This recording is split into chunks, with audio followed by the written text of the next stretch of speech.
Et ben voilà, c'est raté. Je n'ai pas réussi à terminer le montage de la nouvelle émission prévue pour aujourd'hui.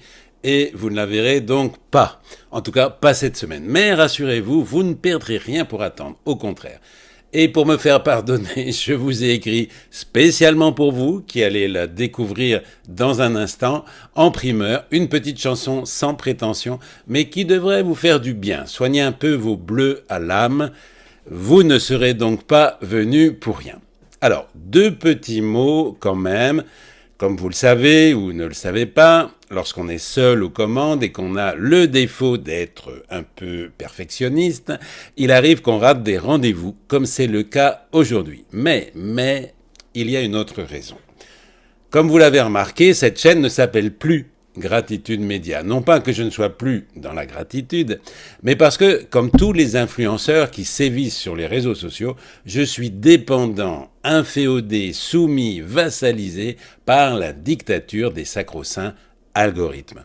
Et dans mon cas, l'algorithme de YouTube qui s'est ingénié à me rétrograder, c'est-à-dire à ne plus proposer mes émissions à un grand nombre d'internautes comme elle le faisait auparavant, car dans sa petite tête d'algorithme, qui n'a ni sentiment ni cerveau droit, lorsque je traite d'un sujet qui ne touche pas au paranormal, au monde invisible, au galactique, je suis automatiquement invisibilisé, puisque c'est autour de cet axe que s'est bâti il y a 3 ans mon média.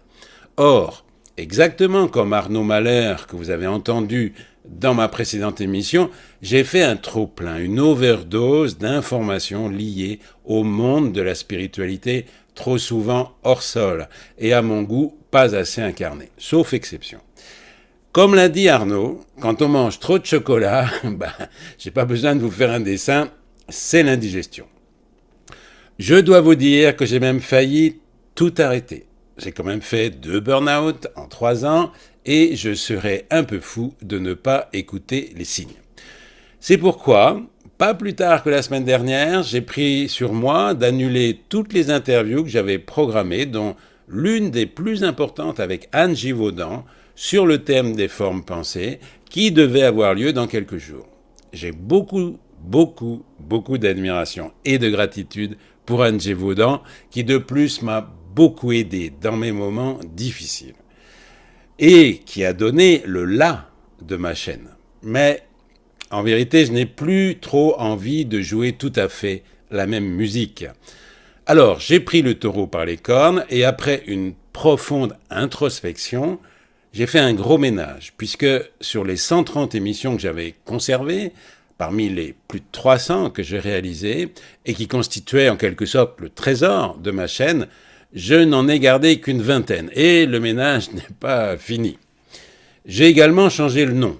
Mon média ne s'appelle plus Gratitude Média, mais s'appelle Utile, comme vous l'avez peut-être remarqué, avec pour slogan « Quand les idées deviennent des actes ». J'ai aussi changé ma photo et j'ai modifié ma ligne éditoriale qui se définit ainsi. Utile explore une spiritualité incarnée, lucide et concrète. Ici, les idées ne restent pas théoriques, elles sont questionnées, mises à l'épreuve du réel et traduites en actions possibles. Moins de discours hors sol, plus de discernement, de responsabilité et de mise en mouvement. Avec authenticité, clarté et une touche d'humour, Utile s'adresse à celles et ceux qui ne cherchent pas seulement à comprendre, mais à vivre autrement. Alors, je me suis suffisamment documenté et j'ai appris qu'il faut près de 48 heures aux algorithmes pour analyser et comprendre tous les changements de ma chaîne et que cette nouvelle mouture sera réellement prise en compte algorithmiquement dans les 2 mois, on va dire, qui viennent, à la condition expresse que je reste évidemment fidèle à ma nouvelle ligne éditoriale. Alors, je sais que certains d'entre vous vont partir, vont s'en aller, et j'en suis triste, j'en suis bien triste, mais je sais aussi que beaucoup de nouvelles personnes vont me rejoindre. Je me dois d'être à la fois bien aligné avec mes valeurs, mais aussi d'être en résonance avec les besoins de mes frères et sœurs de notre belle planète bleue, et en particulier de ceux de l'Occident, qui transmutent, parfois avec beaucoup d'inconfort, ou avec les douleurs qui accompagnent une nouvelle naissance. Alors, je n'en dirai pas plus aujourd'hui, sinon que j'ai plus que jamais besoin de vos pouces en l'air, de vos commentaires et de vos partages. Et comme promis, voici maintenant la petite chanson qui vient juste de sortir du four. Je l'ai écrite en quelques heures. Cette fois, ce n'est pas moi qui la chante, c'est celui que je vais appeler Gabriel et à qui je laisse maintenant, non pas la parole, puisque ce sont mes paroles qui l'expriment, mais la voix chantée qui les porte.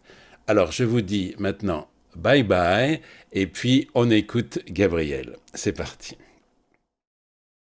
Dans un monde qui s'effondre aux valeurs inversées, où les rois du mensonge se prétendent éclairer, quand les médias racontent de fausses vérités, il est temps de l'ouvrir en grand et de chanter.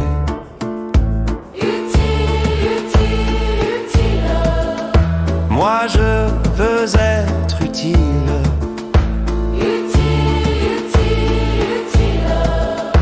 À vivre et à chanter.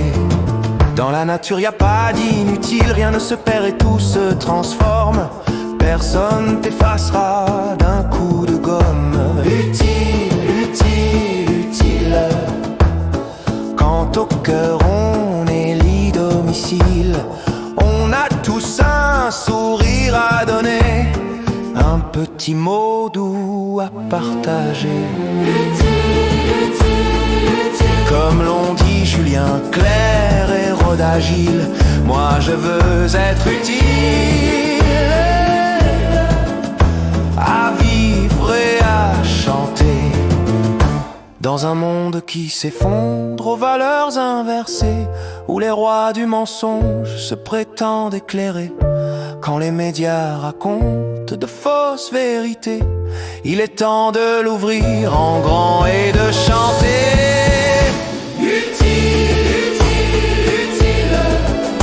Moi je veux être utile. Utile, utile, utile. À vivre et à chanter. Pour finir un proverbe d'Afrique qui sera de grande utilité à tous les décalés, les atypiques, que je vous invite à méditer. Celui qui nage dans le sens du courant fait rire les crocodiles.